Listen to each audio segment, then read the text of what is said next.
And notice even now as you rest in your chair the subtle yet certain truth. Everything you call your world is a mirror. It reflects with unwavering fidelity the assumption you hold most deeply. The outer scene, the play of circumstance, is not the source. It is the echo. It is the shadow cast by the light of your imaginal activity. Here we are not speaking of fanciful, idle daydreams, but of the very root from which all reality springs, the assumption you dare to claim as yours. Assume it is done, and live as though it were settled. This is not mere advice.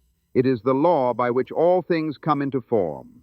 The world cannot help but bear witness to the state you inwardly accept as true.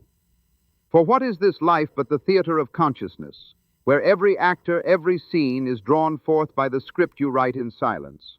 The law is simple in its majesty. To him that hath, more shall be given. To him that assumes it is done, and the world must conform. You may ask, how can I live as though it were settled when the senses scream otherwise, when lack and limitation parade before me as real and solid? Yet I say to you, the senses are but witnesses, never judges. They reflect the verdict already passed in imagination. Your world is the printout of your inner film. So the question is not, is it here yet? But rather, from what state am I living? What am I assuming even now? Consider a man who, in the secrecy of his heart, assumes himself to be healthy, though his body protests. He moves through the day with the quiet dignity of one already restored. He does not strain, nor does he plead. He knows as surely as he breathes that reality must bend to the dominant impression. It is not effort that brings the new state to pass, but the naturalness with which he wears the feeling of the wish fulfilled. Imagination creates reality. This is the immutable law. You are not a beggar at the gates of fate, nor a pawn in some cosmic game. You are the operant power, the author and finisher. The world is plastic to your inner vision. It yields to the image you persistently entertain. What you assume to be true of yourself and your world, so long as you do not waver, must harden into fact. It is as certain as spring's return after winter. Now let us move deeper. To assume the feeling of the wish fulfilled is to enter a new state of consciousness. It is to don a new garment of identity, woven from the threads of faith and vision. You become inwardly the one you desire to be.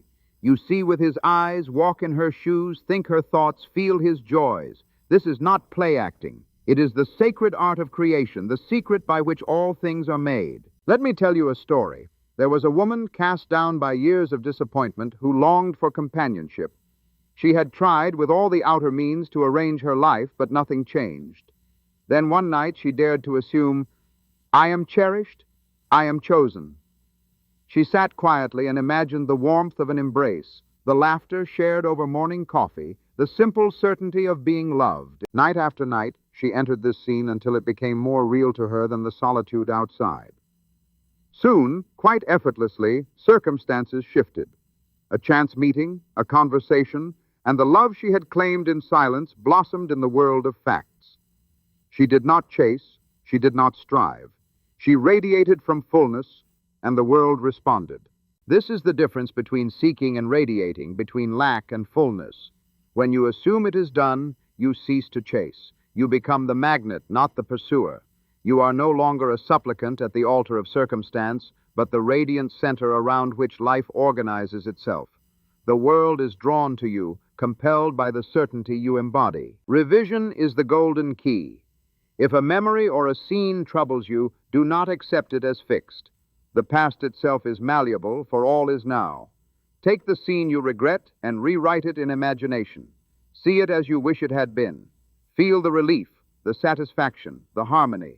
Persist in this inner act until the revised scene feels natural. You will be amazed as life reorders itself, as relationships heal, as new opportunities appear. The world cannot hold out against a change in consciousness. How then do we practice this art? It begins in stillness. At the edge of sleep, when the mind is quiet and receptive, enter your chosen scene. See it, hear it, touch it. Above all, feel it. Let the senses of inner vision saturate your being. This is SATS, the state akin to sleep, the gateway to creation. In this fertile silence, plant the seed of your assumption. Assume the feeling of the wish fulfilled and let it take root. When you rise, carry that feeling with you into the day. Return to it again and again until it becomes your dwelling place. There is no power outside your own consciousness. The world is not happening to you, it is happening through you. The drama of life is the outpicturing of your inner state.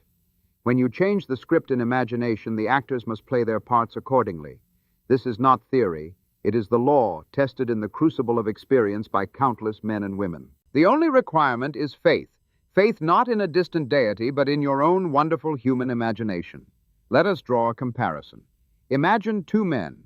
One lives in doubt, in constant reaction to outer events. His life is a series of struggles, a pendulum swinging between hope and disappointment. He seeks, yet he never finds.